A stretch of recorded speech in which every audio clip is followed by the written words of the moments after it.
Voilà, donc mieux vaut tard que jamais. La session est désormais enregistrée, donc si vous voulez désactiver vos caméras au cas où, vous pouvez. Donc une fois que je suis dans mon Gmail fictif que j'aurai créé, dans la petite roue dentée ici, je peux voir tous les paramètres. Et dans tous les paramètres, j'ai un sous-menu qui s'appelle compte et importation. Donc ici, on va retrouver la fonction envoyer des emails en tant que. Et c'est cette fonction-là qui va nous intéresser, puisque là, vous voyez qu'on a la possibilité d'ajouter une autre adresse email. Donc cette adresse email sera l'adresse email que vous avez synchronisée dans Easy2Pilot.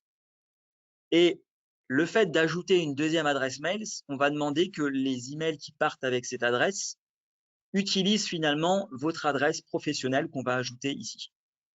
Donc là, la manipulation est la suivante. Vous cliquez sur ajouter une adresse mail. Moi, je vais mettre mon adresse Progetis.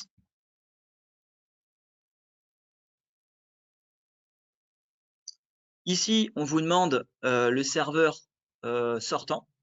Donc là, par défaut, il faudra mettre, nous, je pense que c'est ça.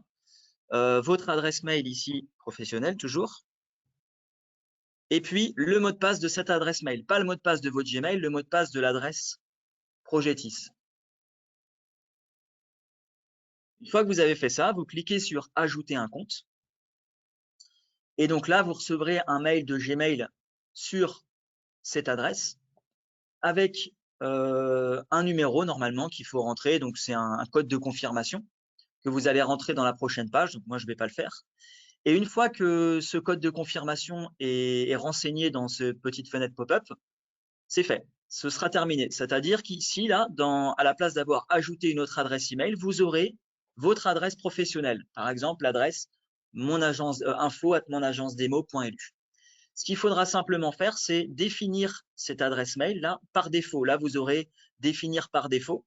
Il faudra simplement définir cette adresse secondaire par défaut, ce qui nous permettra que quand vous allez envoyer des emails avec cette adresse Gmail, donc depuis le logiciel, les clients qui recevront vos emails la recevront avec l'adresse email que vous avez synchronisée, donc l'adresse email secondaire. L'avantage, c'est qu'après, dès que vous allez avoir des échanges avec ce client, ces échanges vont se faire sur votre boîte professionnelle et on n'utilisera vraiment plus du tout la Gmail. C'est simplement, ça nous sert de passerelle finalement. Voilà.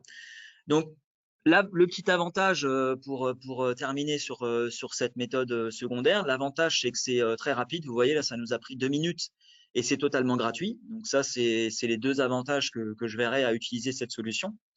Par contre, maintenant, les inconvénients et les risques, c'est qu'à partir du moment où vous avez un certain nombre d'emails que vous envoyez, il peut y avoir potentiellement des emails qui partent en spam chez vos clients. Donc, c'est pas l'idéal. Et surtout, vous n'allez pas avoir accès à votre boîte de réception dans le logiciel. C'est-à-dire que ici, si je clique sur ouvrir la boîte de réception, naturellement, je vais avoir la boîte de réception de Gmail. Je n'aurai pas ma vraie boîte de réception. À la différence que si on vous synchronise un vrai compte Microsoft qui est le vôtre, là, ici, vous aurez directement votre boîte de réception Microsoft parce qu'on n'aura pas besoin de passer par une adresse Gmail intermédiaire, tout simplement. Donc voilà, le logiciel permet de faire ces deux choses-là, mais on recommande quand même vivement à tous nos clients de passer par des solutions professionnelles qui sont peu coûteuses et en plus qui vont vous offrir énormément de possibilités. C'est donc maintenant que je vais me permettre de passer la parole à Romain Demaillot de la société Sitnet, qui nous a préparé aussi un beau PowerPoint donc, que je vais vous partager dès à présent. Je saute directement à la présentation de la société Sitnet. Donc, on est une société d'informatique. Donc, on gère vraiment tout ce qui est de la maintenance sur serveur, machine cliente, support logiciel niveau 1, niveau 2. C'est-à-dire qu'on fait vraiment le pont entre les logiciels techniques et les sociétés qui les mettent en place et ou les prestataires externes, style provider d'Internet, ou logiciels vraiment métiers. On est spécialisé dans les études d'avocats, les bureaux d'architectes, les agences immobilières. Donc notre devise, c'est occupez-vous de votre métier, nous nous occupons de votre informatique. C'est ce qui permet vraiment de faire toute cette relation, de vous vraiment vous concentrer dans votre métier et nous, toute la partie informatique, on la gère derrière et on met tout à jour. Donc tu peux passer le slide si tu veux bien. Donc, à l'heure actuelle, il y a différentes technologies mail qui existent depuis des années. Les trois principales technologies, ce sont POP, IMAP et Microsoft Exchange. Donc, à l'heure actuelle, la technologie, enfin, du moins, pour comparer un petit peu avec le logiciel Progetis, la solution qui est utilisée pour importer les mails de Gmail vers le logiciel Progetis, ce serait l'équivalent du POP ou de l'IMAP. Donc ça, c'est des solutions qui sont assez anciennes et qui sont hébergées sur des serveurs centralisés, style OVH. C'est ce que Pierre expliquait juste avant. Le problème de ces types de connexions, ce sont principalement quand les services tombent en panne. On voit bien que là, il y a 2-3 semaines, OVH et même l'an dernier, OVH était tombé en panne, rendant inaccessibles les sites web ainsi que les boîtes mail.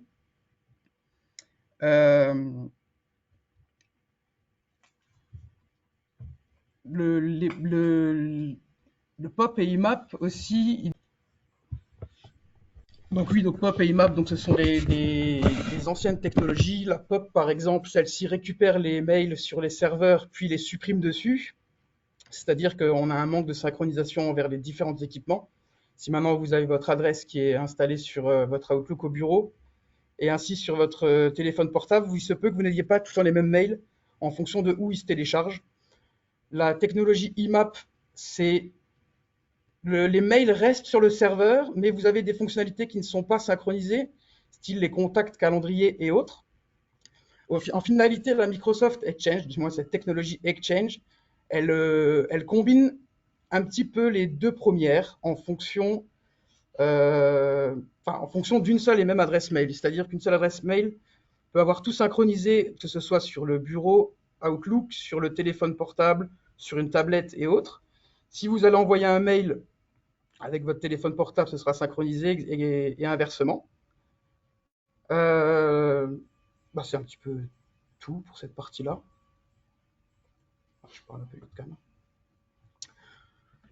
Donc, moi aujourd'hui, je suis là pour vous présenter plus la partie Microsoft 365. Donc, Microsoft 365, c'est un nouveau logiciel, du moins, c'est une nouvelle fonctionnalité offerte, proposée par Microsoft. C'est-à-dire que ça propose tout un package. Donc, le package qui est en haut, le package principal. Donc, c'est tous des services Outlook, OneDrive, Word, tout le pack Office. Donc, ça, c'est maintenant, ils décident de le louer annuellement, au lieu de vendre maintenant les licences en dur. Naturellement, elles sont toujours accessibles. Mais ça vous permet d'avoir constamment le logiciel à jour. Et dès que de nouvelles mises à jour de sécurité ou même de graphisme, du style passage de Office 2019 vers 2021, qui va arriver bientôt, celui-ci sera inclus dans ce pack-là et accessible gratuitement. Autour de ce packaging, ensuite, on rajoute différents modules, à savoir le Microsoft Exchange. Donc ça, c'est ce qui vous permet vraiment d'avoir un serveur Exchange dans le cloud, hébergé dans le cloud. Vous l'avez plus dans les bureaux, physiquement dans vos bureaux, au final. C'est des solutions qui sont naturellement moins coûteuses, puisqu'elles demandent moins d'énergie. Et Microsoft, du moins la société Microsoft, pousse tous ces nouveaux clients à utiliser les services cloud. Ils ont injecté énormément d'argent, ils ont développé beaucoup ces programmes qui fonctionnent très bien. Donc ça, c'est la partie Exchange. Ensuite, en bas à droite, vous allez avoir la Microsoft Azure. Ça, c'est tout ce qui va pouvoir transformer un serveur physique dans le cloud. Tout ce qui est système d'authentification, de sécurité, double authentification, gestion de droits, tout ça, vous allez pouvoir le gérer dans le cloud. Ce qui vous permet également de remplacer un serveur physique, si celui-ci devient trop vieux ou autre, ou même, tout simplement, vous pouvez combiner les deux, mettre une façon hybride, faire jouer l'identification en ligne, l'identification sur serveur, pour pouvoir y avoir accès depuis l'extérieur ou depuis au niveau géolocalisation, depuis à peu près n'importe où. Et la petite partie en bas à gauche, c'est le nouveau logo Windows 11, sorti la semaine dernière. Et le dernier package qui est proposé, en fait, c'est la combinaison de ces 5 produits, avec l'obtention d'une licence Windows 11 entreprise que vous pouvez migrer d'une machine à une autre. Donc celle-ci se lie par rapport à un utilisateur et vous avez toujours votre licence à jour et à vie tant que vous continuez à prendre cet abonnement. passer, oui. Alors, le fonctionnement de Microsoft 365. Donc, en soi, c'est assez simple. Il s'agit d'acquérir une licence par utilisateur. Donc, prenons simplement l'exemple d'une société, d'une agence immobilière où il y a 5 utilisateurs. Vous allez obtenir 5 licences en fonction des besoins. Les licences, je vais vous les présenter juste après. Nous, notre partie, ça va être de la migration technique. Donc, ça va être de la redirection de pointage DNS. Donc, ça, c'est assez technique. La récupération des données des anciennes boîtes. Donc là, c'est en fonction de différents protocoles, en fonction de la boîte d'origine. Ensuite, c'est la mise en place sur l'ensemble des bureaux. Donc, quand j'écris bureau, c'est tout ce qui est Outlook sur ordinateur, que ce soit portable ou fixe. Le GSM avec l'installation de l'application Outlook, ou même vous pouvez l'intégrer dans la plupart des applications mail qui utilisent Android ou iOS, ça fonctionne. Suivi des tablettes. Un seul login, un seul mot de passe. Alors ça, en fait, c'est l'une des grosses nouveautés chez Microsoft 365, c'est-à-dire qu'ils ont mis en place ce qu'on appelle du SSO. Donc, on peut lier énormément de fonctionnalités à votre compte Microsoft 365 ou avec un seul login qui va être votre adresse mail suivi de votre mot de passe. Vous pourrez vous connecter à plusieurs fonctionnalités d'un seul coup. Donc là, plus besoin de retenir plein de logins, plein de mots de passe. Vous en avez qu'un seul qui est naturellement protégé et où vous allez pouvoir élever la sécurité dessus. J'y reviendrai juste après. Au niveau de l'avantage, donc accessibilité, web plus application. Dès que vous obtenez une licence Microsoft 365, en fonction de la licence, vous pouvez avoir le logiciel en dur directement sur votre ordinateur. Mais quoi qu'il arrive, vous aurez toujours une partie webmail, c'est-à-dire que directement dans votre navigateur, vous allez pouvoir accéder à l'ensemble de vos données mail, de vos données fichiers si vous utilisez la partie partage de fichiers dans le cloud, qui fonctionne très bien et qui est une très bonne solution pour les petites PME qui n'ont pas forcément besoin d'un serveur avec beaucoup de stockage, des choses comme ça. J'y reviendrai un petit peu plus tard. Donc, facile d'utilisation, c'est quelque chose de très intuitif. Ils ne sont pas partis dans des options cachées ou autres. C'est quelque chose d'assez clair. Vous voyez très bien la différence entre toutes les fonctionnalités. La synchronisation entre tous les équipements, ça c'est quelque chose qui est effectivement en place depuis un certain temps, du moment que vous obtenez un serveur Exchange, que ce soit à la maison, enfin, un serveur on-premise, qu'on appelle ça, et le fameux respect de la RGPD. Donc, comme vous le savez tous, depuis le 18 mai 2018, on est régi par la fameuse loi des données privées, de la protection des données privées, pardon. Et donc, en fait, c'est une loi qui a été écrite en partenariat avec les gouvernements et Microsoft 365, enfin, du moins Microsoft. Donc, Microsoft est un peu sont les pionniers là, dans cette partie-là et offre toute une fonctionnalité au niveau de l'Office 365 pour rendre votre société conforme à la RGPD. Donc, vous avez tout un contrôle panel où vous avez un score de conformité. Par défaut, Microsoft vous emmène déjà à 50% de ce score. Donc, par défaut, rien qu'avec cette solution, vous êtes déjà protégé à 50%. À vous ou à nous de faire le reste en fonction de celui qui gère le compte administrateur. Mais en soi, c'est très intuitif à faire. Il vous guide de A à Z et au niveau de la protection des données, c'est plutôt intéressant. Je prends un exemple. Si un utilisateur de votre société qui a travaillé là pendant 5 ans décide de partir, connaît les petits détails de cette loi et vous demande d'effacer son nom et prénom dans chaque document électronique ou papier, il a le droit, de la société, c'est en fonction de comment vous pouvez les garder jusqu'à 10 ans. Vous comprenez bien que repasser sur tous les mails, ça va être très long. Et ben, Microsoft a développé simplement un programme où vous allez pouvoir remplacer Romain Demaillot dans toute la base de données des mails et des documents dans le cloud par un acronyme ou vous pouvez le renommer en user 1, 2, 3, 4. Vous recevez un rapport que vous rendez à votre ex-employé pour lui prouver que vous avez bien effacé toutes ces données personnelles de votre système informatique. Au niveau de la sécurité, donc là, Microsoft, ils ont quand même mis le paquet. Ils ont dépensé des milliards et des milliards dans des data centers. Donc, alors, en Europe, donc, pour que ce soit régi par la RGPD européenne, naturellement, toutes les données sont en Europe. Donc, elles sont dans quelques pays. Elles sont à Vienne, elles sont en Autriche donc, elles sont en Finlande, elles sont à Paris, en Irlande et à Amsterdam. Ces data centers sont sécurisés, donc on appelle ça des sécurisations de tier 4. Donc c'est de la sécurisation militaire. Donc pour rentrer dedans, il faut vraiment montrer patte blanche. C'est pas plus de 2 personnes à l'intérieur. C'est des bâtiments qui sont prévus normalement contre toute catastrophe naturelle, dans la limite du raisonnable, on va dire. Tout ce qui est anti-feu et autres. Ce sont des... Donc c'est redondé dans plusieurs pays, donc ça a une fiabilité au niveau de la productivité. D'ailleurs, eux-mêmes le prouvent, ils garantissent 99,9% de productivité, ou du moins de temps de travail, de temps de fonctionnement de leur logiciel. Eux-mêmes le disent que si ça dépasse 0,1% de non-productivité sur l'année, ils remboursent une partie des licences. Donc c'est qu'ils sont vraiment sûrs de leur coût. Au niveau des tenants, donc les tenants, en fait, c'est votre partie. Par exemple, nous, Société Sitenet, on est dans Office 365, on a sur un serveur de chez Microsoft un tenant Sitenet. Celui-ci, c'est une partie cryptée, chiffrée,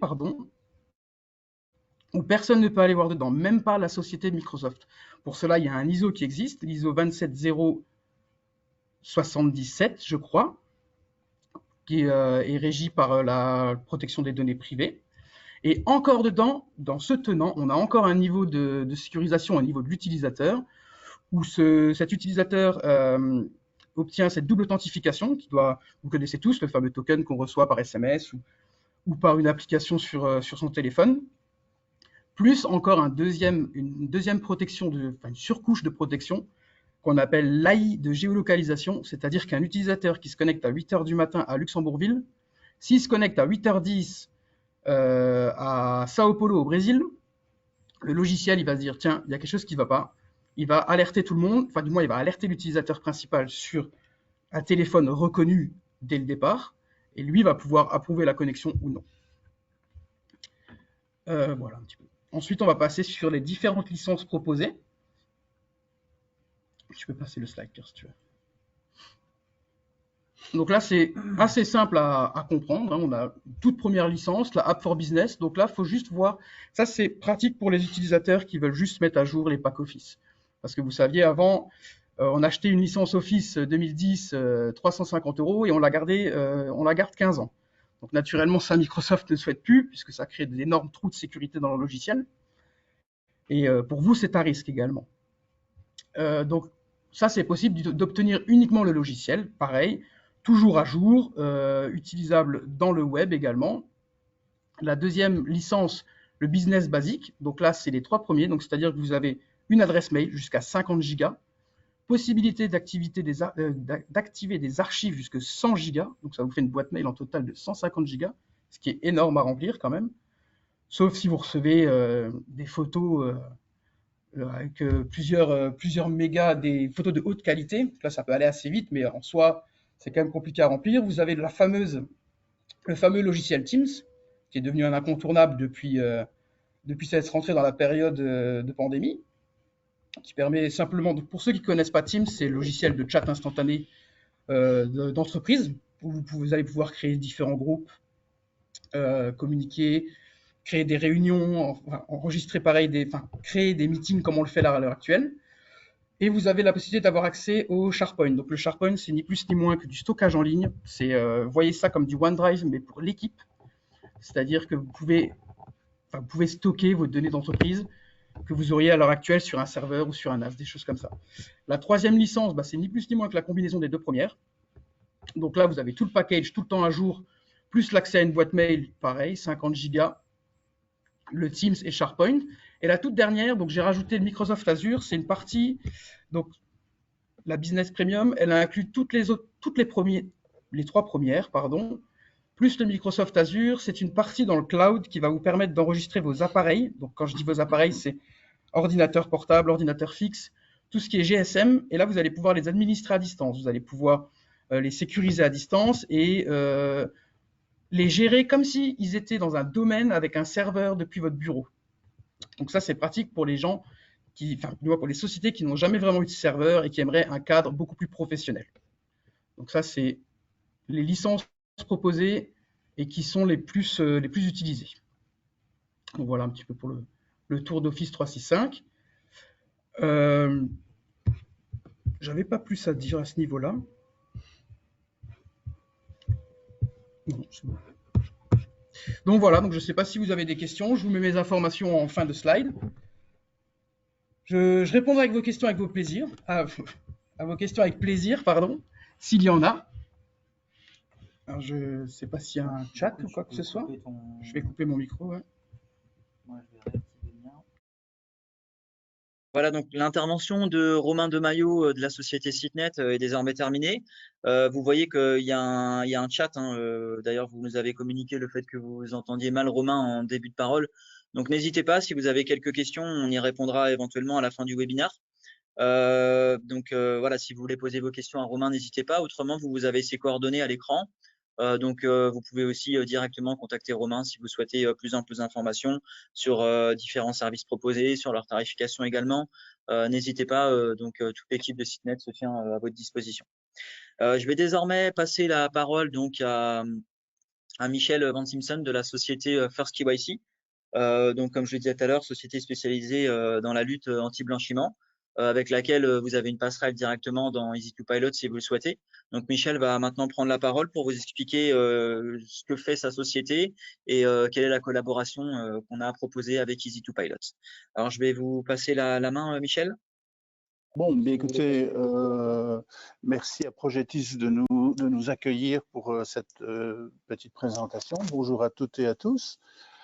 Je vais vous parler d'un sujet éminemment juridique qui est la question de l'anti-blanchiment. C'est normal que dans le coin supérieur droit, il y a cet écran? C'est normal. Ok.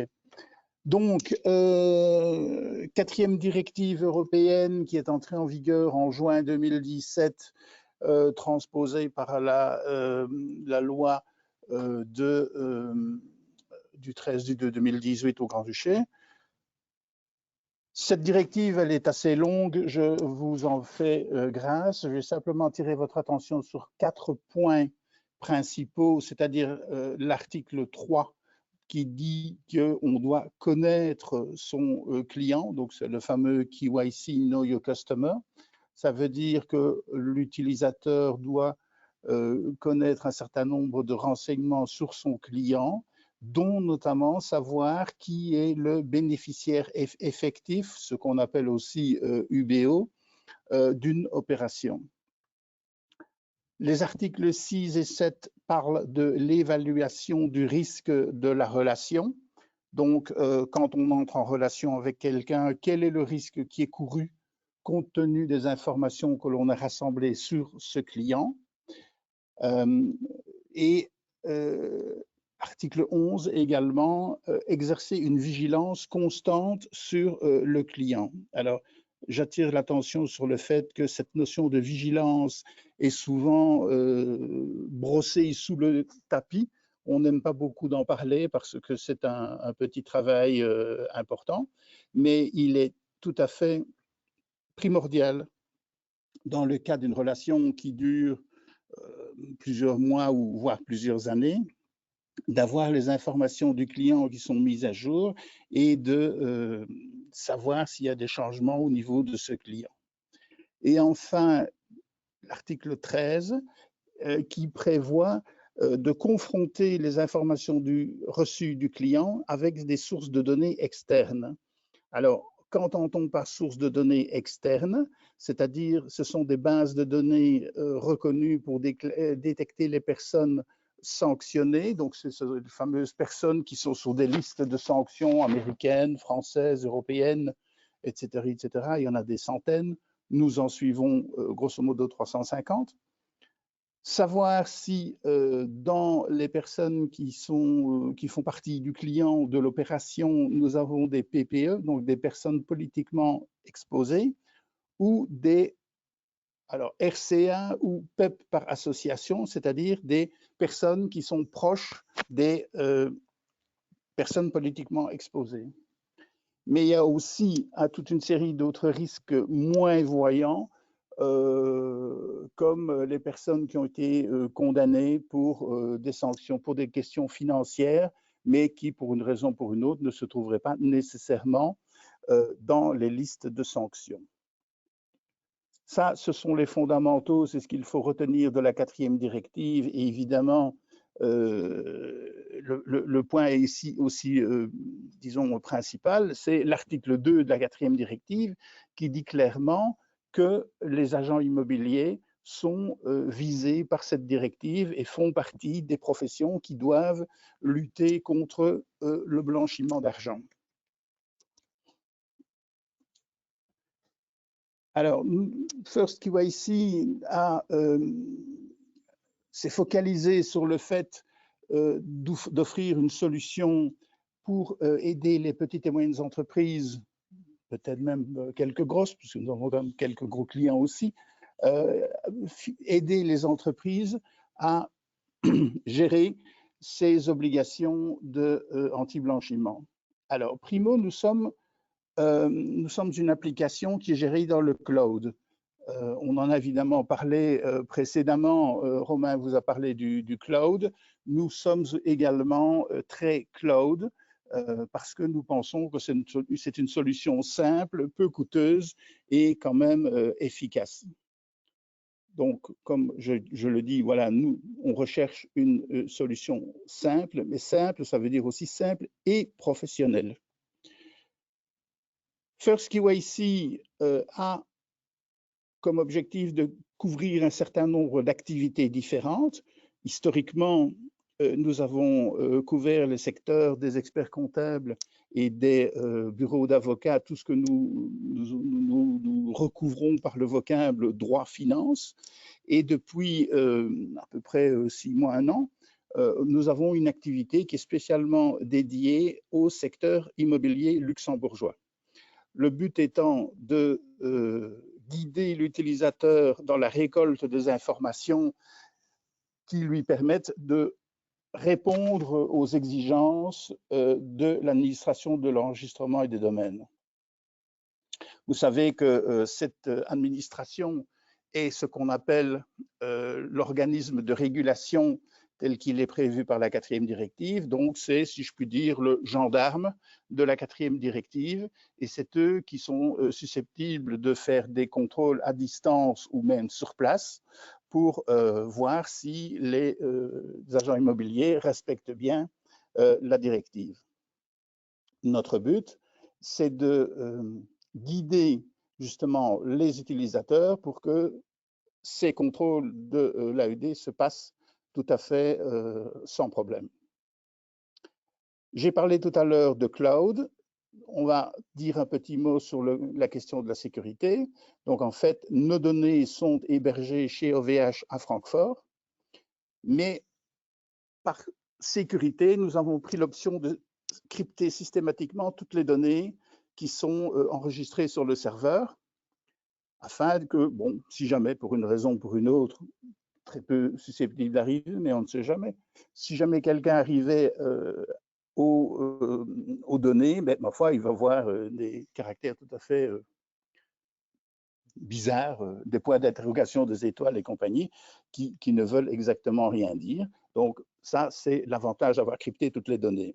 Donc, chaque utilisateur de First KYC travaille sur une base de données cryptée, mais tout ça se passe tellement vite parce que nous avons pris l'option de choisir des machines extrêmement puissantes. L'utilisateur ne voit absolument pas que c'est crypté, qu'à chaque opération cryptée, décryptée, c'est tout à fait transparent pour l'utilisateur. Toujours au niveau de la sécurité, de manière classique, on s'identifie grâce à un identifiant et un mot de passe. Et on peut aussi avoir un système de double authentification. OK, donc nous étions sur cette page.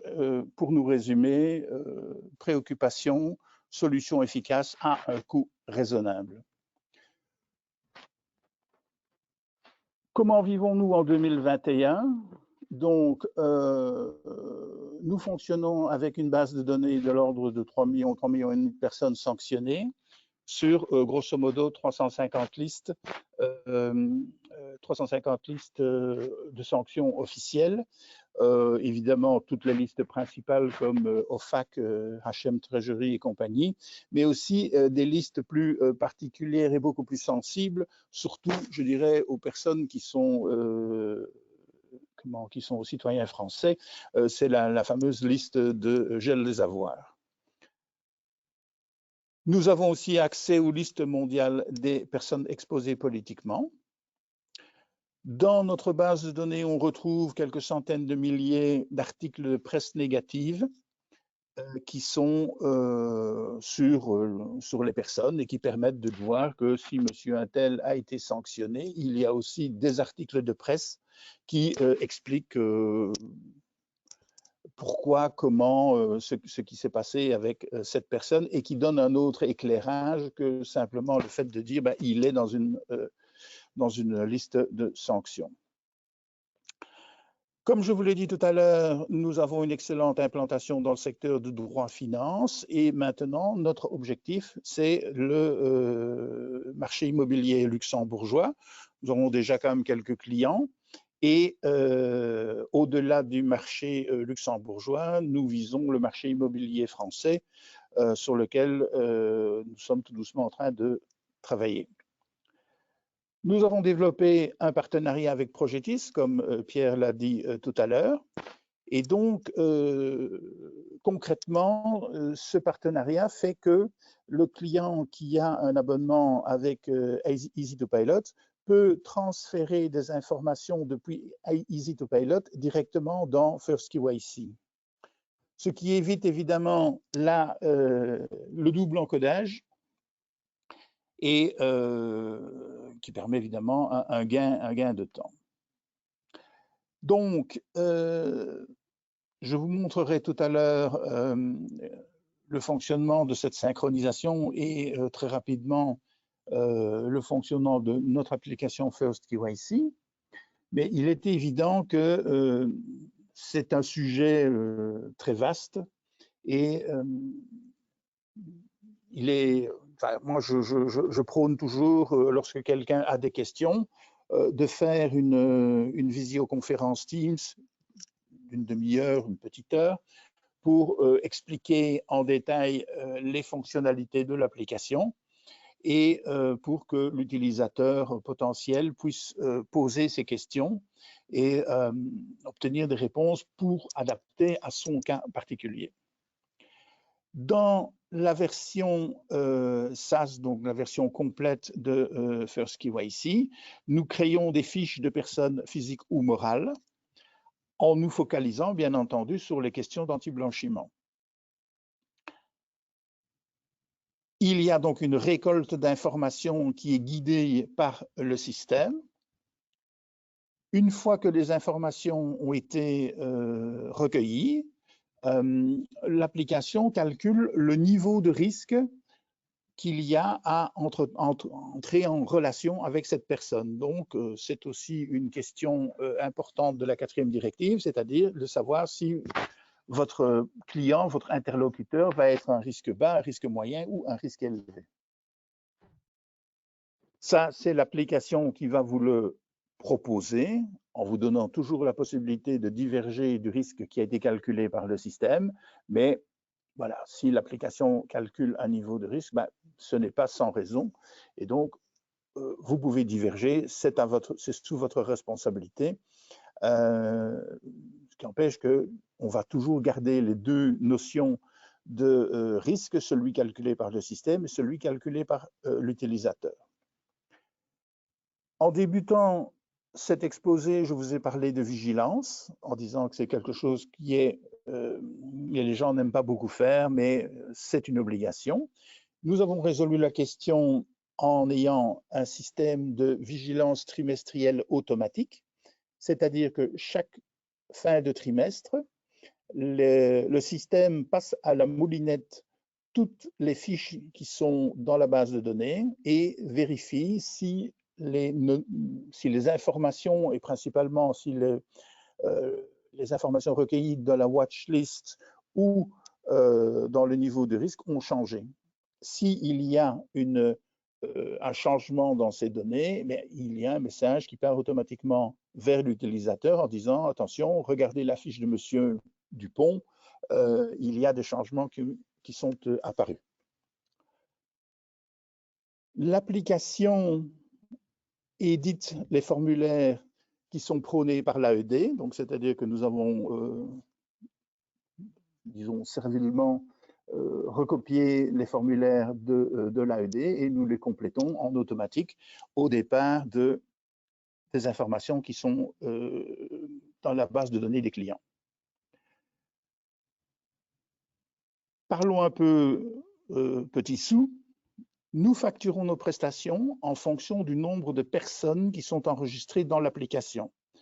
Le plus petit abonnement est un abonnement de 100 personnes qui vaut par exemple 170 € en facturation trimestrielle. Après, vous avez un abonnement à 250, 500, 1000 et 2000 fiches. Au-delà de 2000 fiches, mais ce sont des tarifs qui sont négociés au cas par cas. Voilà le premier petit tour technique. Vous avez nos coordonnées. Le plus simple pour nous contacter, c'est soit de passer un mail à info@firstkyc.com ou de m'appeler au 621 226 330. Avons-nous des questions à ce stade? Donc, là, vous voyez un écran EasyToPilot avec des informations pour un certain Pierre Duguet. Bon, donc, ça, ce sont des choses que vous connaissez, ce sont des informations que vous, que vous avez l'habitude d'inscrire dans votre application EasyToPilot.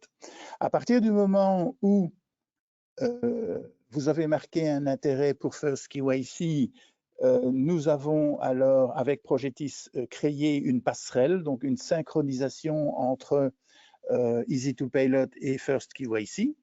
Et vous verrez apparaître ici ce bouton Conformité AML.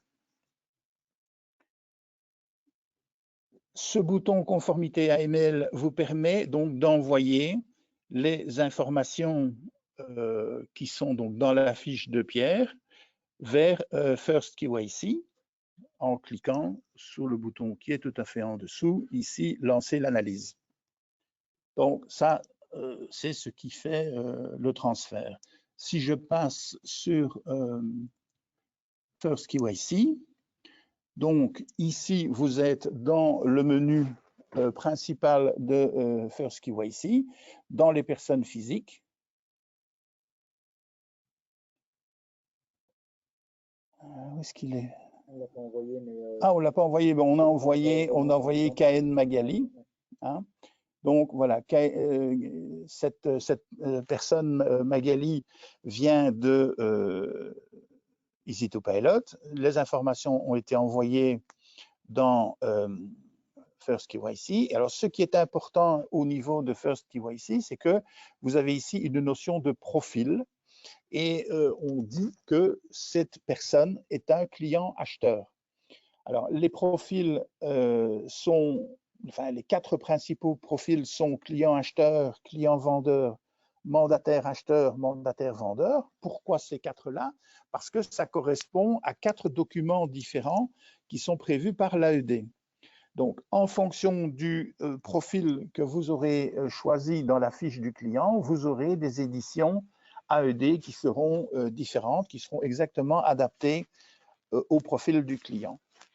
Vous voyez ici qu'il y a des zones qui sont sur un fond vert et vous avez aussi un chiffre 9 ici en haut dans le menu. Ça veut dire que vous avez 9 zones qui doivent être remplies pour que cette fiche soit complète.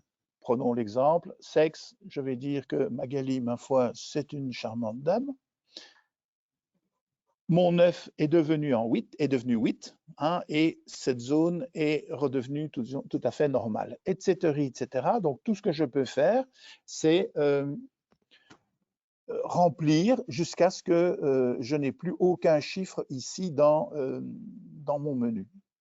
Alors, vous avez toute une série d'informations.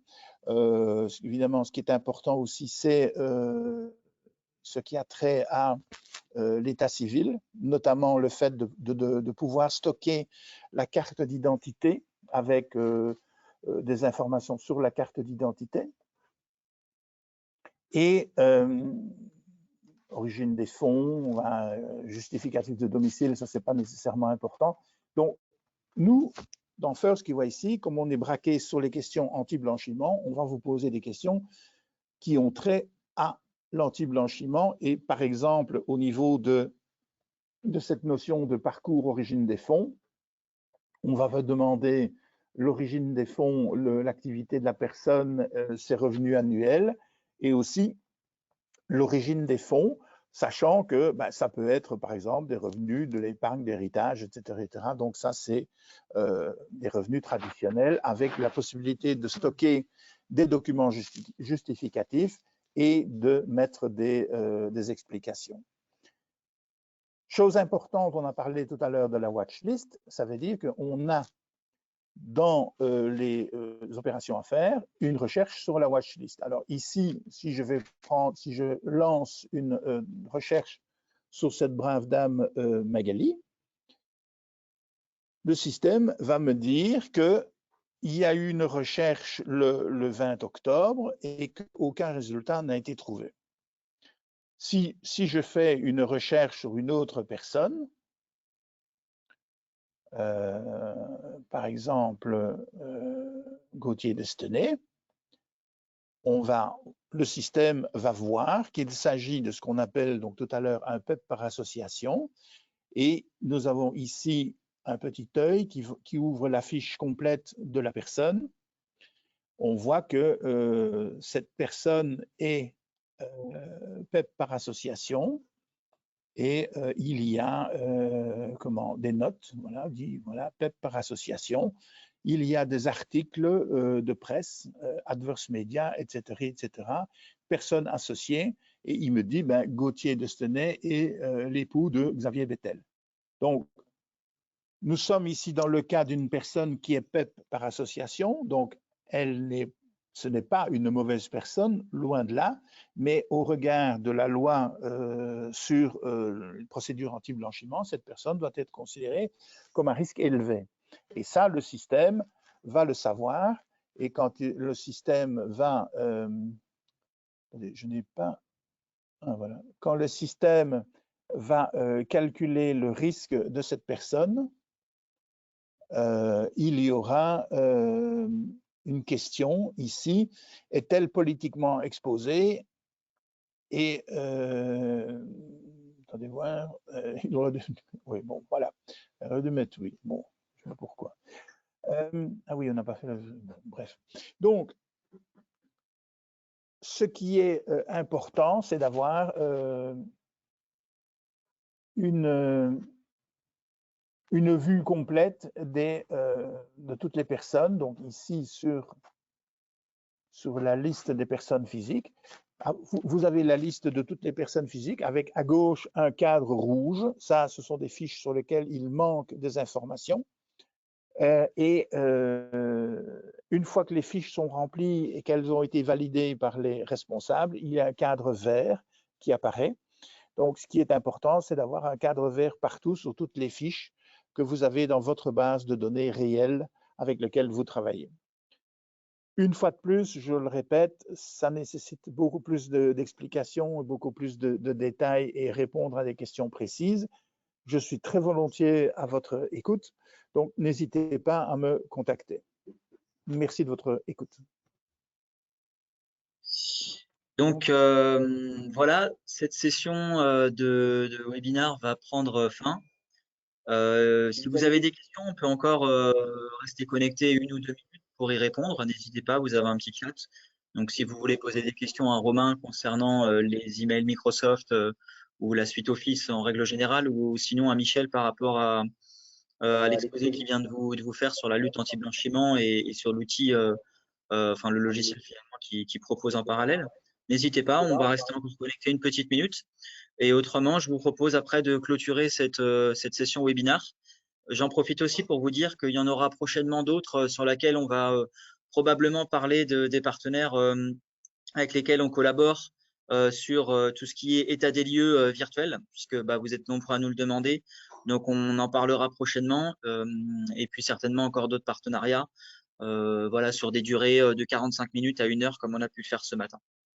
Donc, je vois qu'il n'y a pas de questions. De toute façon, ce webinaire est enregistré et sera disponible dès cet après-midi sur notre chaîne YouTube, donc Progetis. Donc, vous pourrez le reconsulter en temps voulu. Merci à tous pour votre participation et très bonne journée.